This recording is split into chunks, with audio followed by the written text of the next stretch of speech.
Welcome back to The Explainer. Today, we're tackling a massive hurdle in design, innovation, and, well, pretty much any creative work. For way too long, we've held on to this romanticized myth that creative thinking means sitting quietly under a tree, staring at the clouds, and just waiting for inspiration to magically strike. We are completely moving past that myth today. We're going to look at how the best teams actively and relentlessly generate ideas on demand. Okay, let's dive right into this because this question represents a massive pain point for creative professionals and students alike. How do designers generate a large number of ideas without getting stuck? Whether you're in a top-tier innovation lab or just facing a blank page on a college assignment, getting stuck is the ultimate enemy.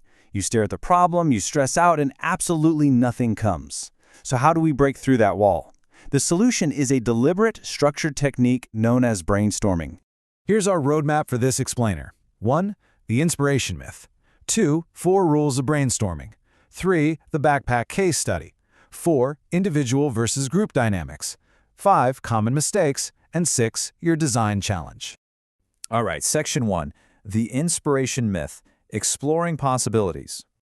The absolute biggest trap beginners fall into is the desperate search for one single, perfect, immediate idea right out of the gate. But let's look at the actual definition of brainstorming, a method of generating many ideas in a short period of time to explore possibilities, where even impossible or funny ideas hold value.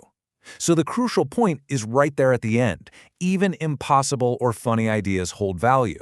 Every single idea helps us think differently. Even if an idea sounds completely absurd, it's incredibly valuable right now because it forces your brain to pivot, shaking you out of your standard, predictable routines.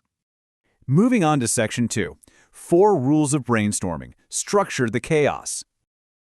People often think a brainstorming session is just a random, loud free-for-all. Let's dispel that myth right now. It's actually a highly rule-bound design technique, and that structure is exactly what makes the chaos productive. Let's walk through these 4 steps methodically. 1. Don't judge ideas immediately. 2. Aim for quantity. 3. Build on other ideas. And 4. Think freely.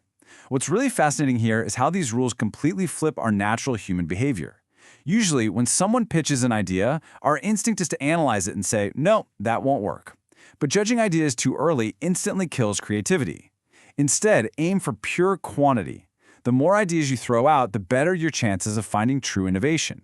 Then we build. Someone else's crazy thought might be the exact stepping stone you need for a brilliant practical solution.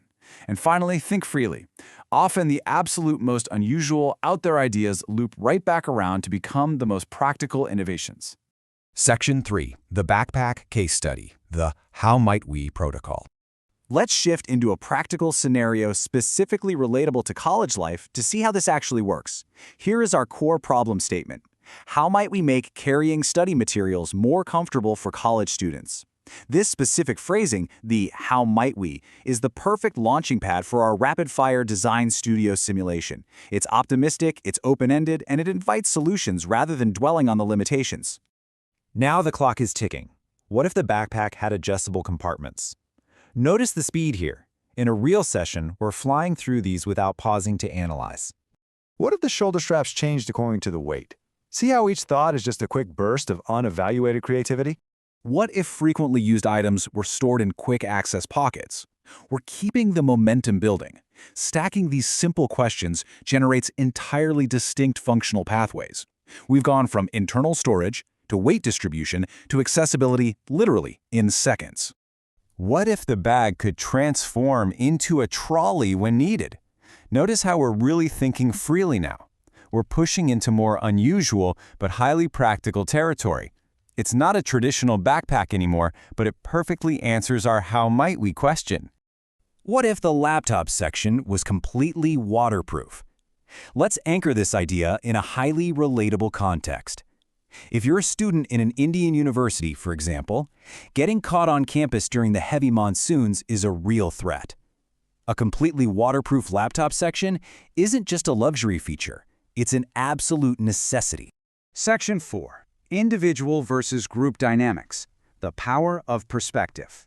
While individuals can powerfully sketch or list ideas by themselves, bringing a team together totally changes the game because teams bring incredibly diverse, lived experiences to the table.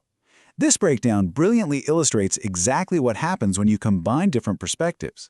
We have the exact same problem, the backpack, but vastly different focus areas based on specialization. A fashion designer is naturally going to look at materials, perhaps focusing on breathable, sustainable fabrics. A product designer? They'll zero in strictly on functionality and ergonomics.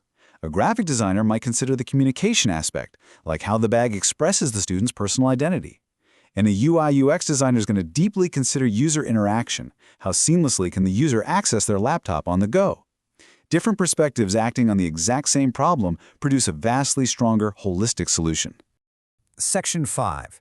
Common mistakes, pitfalls to avoid. Even with the rules in place, there are practical roadblocks beginners almost always face when they step into the design studio. If we know them, we can bypass them. Here are the ultimate session killers. Stopping after the first idea, rejecting unusual ideas too quickly, and spending too much time discussing if an idea works. I want to firmly remind you, brainstorming is strictly about generating possibilities, period. If you find yourself in a room arguing about manufacturing costs, or physics, or logistics, you've stopped brainstorming. Evaluation is a completely different step that comes much later in the design process. Whatever you do, do not let evaluation sneak into your generation phase. Finally, Section 6. Your design challenge, put it into practice. It's time to directly engage with what we've learned. Grab a blank sheet of paper and an everyday object sitting around you. It could be a pen, a water bottle, or even the study chair you're sitting in right this second. Now, 3. You're going to set a timer for exactly 3 minutes. I want to emphasize this tight time constraint because it is the secret ingredient.